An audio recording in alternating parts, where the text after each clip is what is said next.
যশোরে গণমাধ্যম কর্মীদের মানববন্ধন অনুষ্ঠিত হয়েছে। নিউজ 24 বাংলাদেশ, প্রতিদিন, Kaler Kantho, east West media গ্রুপের গণমাধ্যম কর্মী ও প্রতিষ্ঠানের উপর সন্ত্রাসী হামলার প্রতিবাদে 20 আগস্ট মঙ্গলবার সকালে যশোর প্রেস ক্লাবের সামনে এই মানববন্ধন অনুষ্ঠিত হয়। মানববন্ধনে যশোর জেলার বিভিন্ন টেলিভিশন ও প্রিন্ট মিডিয়ার গণমাধ্যম কর্মী উপস্থিত ছিলেন।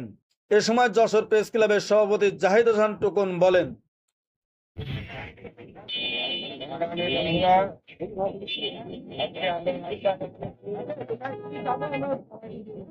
5 আগস্টের উত্থানের পর আমরা দেখছি অনেক গণমাধ্যমের পরে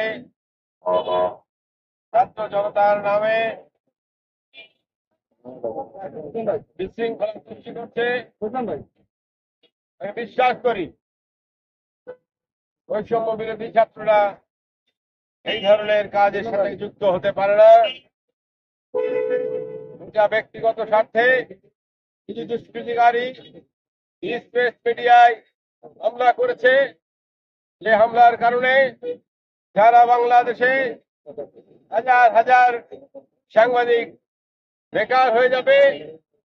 আমরা কোনো মতেই চাই না এই স্বাধীন পেশা, সাংবাদিক পেশায় যারা নিজেকে ঝুঁকির মধ্যে ফেলে এই পেশায় কাজ করেন তারা কেউ বিপদগ্রস্ত হোক।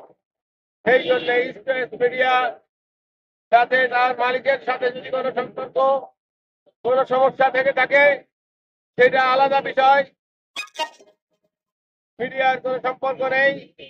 আমরা বলতে চাই যে দুষ্কৃতিকারীরাই এই মিডিয়ায় হামলা করেছে তাদের দ্রুত শনাক্ত করে তাদের বিরুদ্ধে ব্যবস্থা নেবে এই তত্ত্বাবধায়ক সরকার।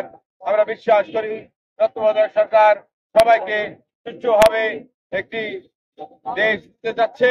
কাজে আমাদের বিশ্বাস যে তত্ত্বাবধায়ক সরকার অবশ্যই তাদের বিচার করবে এবং তাদেরকে আইনের আওতায় আনবে। আমি আমাদের বক্তব্য দীর্ঘায়িত আর একবার বলতে চাই যে কোনো মতেই আমাদের সাংবাদিকদের পরে হামলা আমরা মেনে নেব না। যশোরে গতকালকে আমাদের ফটো সাংবাদিকের পরে হামলা হয়েছে। হামলা আমরা তীব্র নিন্দা জানিয়েছি, প্রতিবাদ জানিয়েছি এবং আমরা বলেছি, হুঁশিয়ার করেছি যে কখনো যদি আর সাংবাদিকদের পরে হামলা হয়, সাংবাদিকরা ঐক্যবদ্ধ আছে, ঐক্যবদ্ধ থাকবে। ছিল সাংবাদিকরা অবশ্যই এর বিরুদ্ধে ব্যবস্থা নেবে। আমি সরকারকে অনুরোধ জানাবো অবিলম্বে কারা হামলা করেছে এদেরকে শনাক্ত করে আপনি বিচারের আওতায় আনেন। আল্লাহ হাফেজ।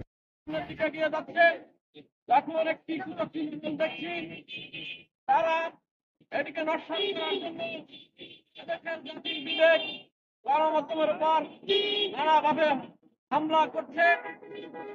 হামলার দায়ভার এই সরকারের ঘাড়ে চাপানোর জন্য একটি ষড়যন্ত্র করছেন।